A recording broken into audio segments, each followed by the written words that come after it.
and invited Dr. Aaron and his colleagues to the wedding.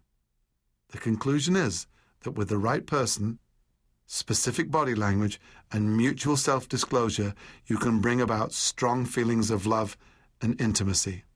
Dr. Aaron affirmed that the subject's expectation that the other person was going to like them had a huge effect. If you ask people about their experience of falling in love, over 90% will say a major factor was discovering that the other person liked them. My research revealed 3 other simple truths. 1. Falling in love and staying in love are completely separate events. 2. We don't fall in love with other people, we fall in love with the feelings we get when we're with them. And 3. Certain people balance us and make us feel complete socially and psychologically, while others make us feel insecure and tired, zap our self-confidence, or turn us into something we're not. People in vibrant, long-term relationships are very aware that they complement rather than antagonize one another. When you meet the person who balances and completes you, the one you trust and feel comfortable with, you have found your matched opposite.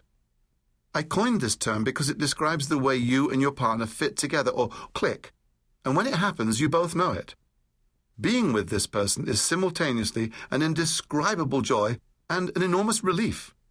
He or she will be like you in many ways, but you're opposite in certain key areas, and it's highly likely you'll have a happy, committed, and long-term loving relationship. This audiobook will show you how to find your matched opposite and tell you what to do once you have. By now you may be wondering, who am I to tell you how to make someone fall in love with you? Well, it's a good question. I've been studying human behavior for the past 20 years.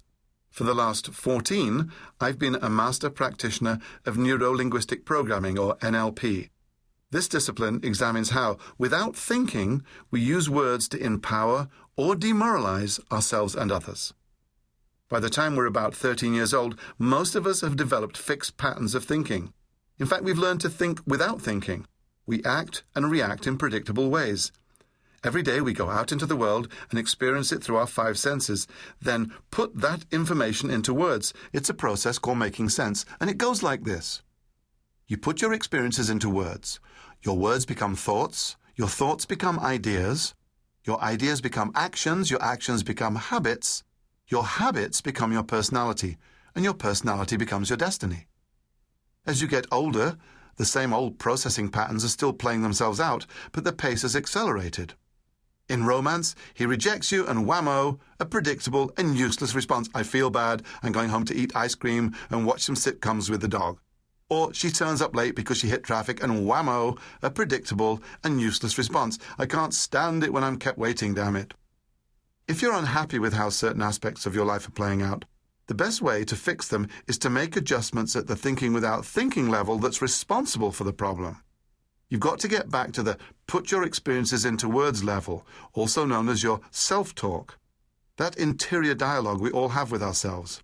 If your love life isn't happening, you can keep doing what you're doing and hope someone will turn up, or you can get to the root of the problem and make adjustments to your internal programming, looking at the cause of your dilemma, the way you're thinking, and not its effect.